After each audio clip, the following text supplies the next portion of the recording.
Real number से related है ये क्वेश्चन, रिलेशन एंड फंक्शन का क्वेश्चन है ये। फंक्शन यहाँ पे दे रखा है पॉजिटिव रियल नंबर से आर, आर मतलब रियल नंबर कोई भी, मतलब कि पॉजिटिव नेगेटिव कोई भी आ सकता है, मतलब कि डोमेन में आपके पास पॉजिटिव है नंबर, पॉजिटिव रियल नंबर, और कोडोमेन में आपके पास क्या है, ओनली रियल नंबर है, ठीक है ना। रियल नंबर बोले तो नेगेटिव एंड पॉजिटिव दोनों, ठीक है, बोथ। तो यहां से यहां पे जो मैपिंग हो रही है वो कैसी हो रही है वो देखना है आपको, ऑप्शन वाइज चेक करना पड़ेगा। ये देखो ये फंक्शन आपका, इसमें अगर जो मैं x की वैल्यू मतलब कि पॉजिटिव वैल्यू पुट करता हूं तो उसकी मैपिंग हमें पॉजिटिव ही देखने को मिलेगी, हर एक वैल्यू की यूनिक फॉर्मेशन देखने को मिलेगी, यूनिक, ये तो अंदाजा लगा ही सकते हो आप। या फिर आप अगर जो इसको सोल्व करो, ये तो मैं एक नंबर में सोल्व करवा के बता देता हूं आपको कि अगर जो x की वैल्यू आप कोई भी पुट करोगे, 1 पुट करोगे तो 1 के अकॉर्डिंग वैल्यू मिल जाएगी, 2 पुट करोगे 2 के अकॉर्डिंग वैल्यू मिल जाएगी, 3 पुट करोगे 3 के अकॉर्डिंग वैल्यू मिल जाएगी, तो सबके अकॉर्डिंग वैल्यू अलग अलग मिल जाएगी, मतलब यूनिक वैल्यू मिल जाएगी। तो 1 1 ये फंक्शन ठीक है।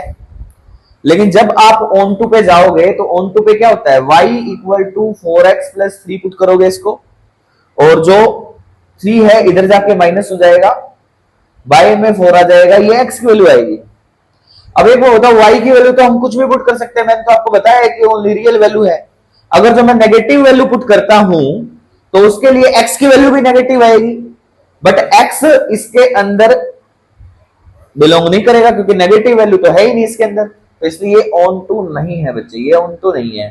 तो 1 1 है बट नॉट ऑन टू, तो यही इसका आंसर होगा। इसी तरीके से और भी सारे क्वेश्चन देखने को मिल सकते हैं इंटीजर फॉर्मेशन पे, ठीक है, करते रहिए क्वेश्चन। ये देखिए मैट्रिक्स से क्वेश्चन आया है, मैट्रिक्स से क्वेश्चन बच्चे बिल्कुल आसानी से कर लेंगे क्योंकि मैट्रिक्स से शुरुआत से ये क्वेश्चन बच्चों से पूछा जाता है कि 36 एलिमेंट है और आपसे ऑर्डर पूछा गया है, means row multiply column, 36 element होने चाहिए। तो आपको पता है कि एलिमेंट की वैल्यू क्या आती है, रो मल्टीप्लाई कॉलम, और वो एलिमेंट के इक्वल आती है। मींस अगर जो रो 1 है तो कॉलम कितने होंगे, 36 होंगे। रो 2 है तो कॉलम कितने होंगे, 18 होंगे। रो 3 है तो कॉलम कितने होंगे, 12 होंगे। रो 4 है तो कॉलम कितने होंगे, 9 होंगे। रो 5 नहीं हो सकती, 6 है तो कॉलम कितने होंगे, 6 होंगे, ठीक है। रो 7 नहीं हो सकती, 8 नहीं हो सकती, 9 है तो इसका अपोजिट बन जाएगा, 9 का 4 हो जाएगा, देन उसके बाद 12 का 3 हो जाएगा, 18 का 2 हो जाएगा, और 36 का 1 हो जाएगा। टोटल गिन के देखो कितने हैं, 1 2 3 4 5 6 7 8 9, तो 9 इसके क्या बन रहे हैं बेटा, पॉसिबल ऑर्डर बन रहे हैं। तो पॉसिबल ऑर्डर 9 है तो 9 आपका आंसर आ जाएगा, ठीक है, ये आपका आंसर है।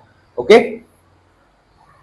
जो स्टेटमेंट के अकॉर्डिंग क्वेश्चन है कि ये ट्रू कहां होगा, यहां पे जो ऑप्शन लिखे हुए हैं उनको एक बार समझा देता हूं मैं। क्या है, function is continuous and differentiable, ये जो उल्टा ए है इसका मतलब होता है all X belong to are.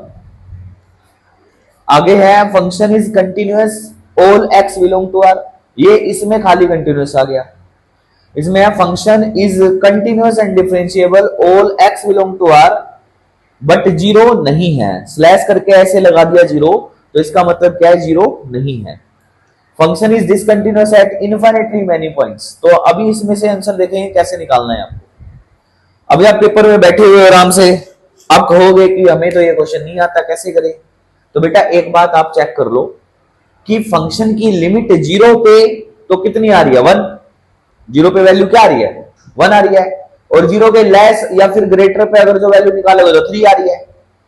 तो इसका मतलब लेफ्ट हैंड लिमिट आपकी पूरी लिमिट जो x टेंड्स टू 0 की लिमिट आती है उसके इक्वल नहीं है, मतलब आप ऐसे लिख सकते हो limit x tends to 0 f of x does not equal to left hand limit, मतलब limit x tends to 0 negative of the function, या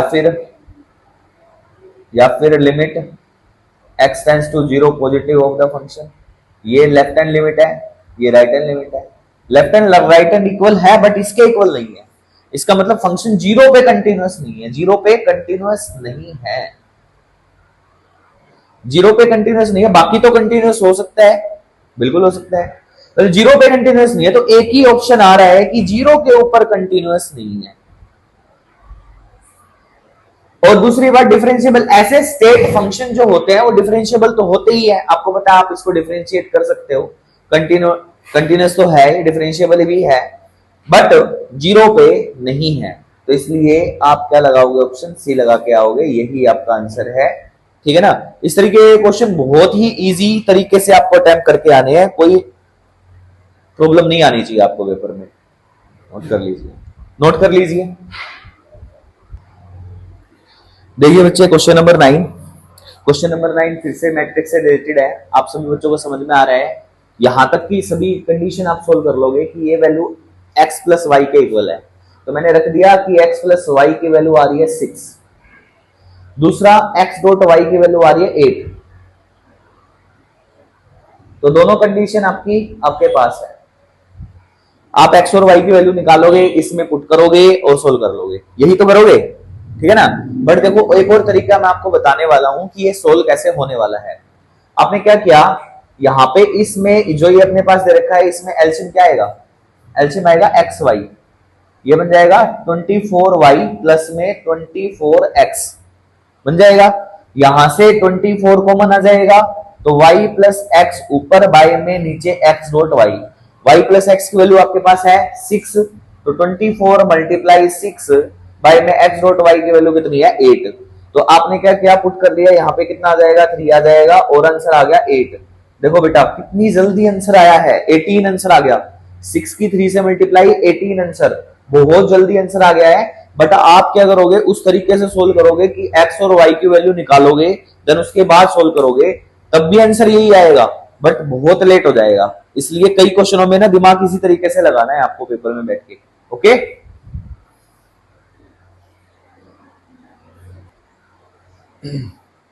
देखिए इंटीग्रेशन से रिलेटेड क्वेश्चन।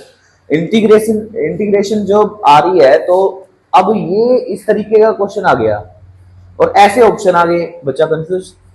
बेटा ये तो एक फॉर्मूला है, अगर जो फॉर्मूला कह के याद रखोगे तब भी याद हो जाएगा, बट अगर जो फॉर्मूला कह के नहीं भी याद रखोगे तब इसका सॉल्यूशन किस तरीके से बनने वाला है, हमें पता है कि इसका ऑप्शन जो है वो आएगा ये वाला।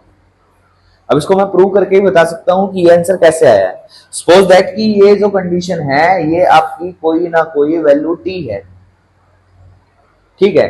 तो आपको पता है कि हम इसका डेरिवेटिव करेंगे, तो इसका डेरिवेटिव कितना आएगा -1, ये क्या बन जाएगा dt बाय में dx।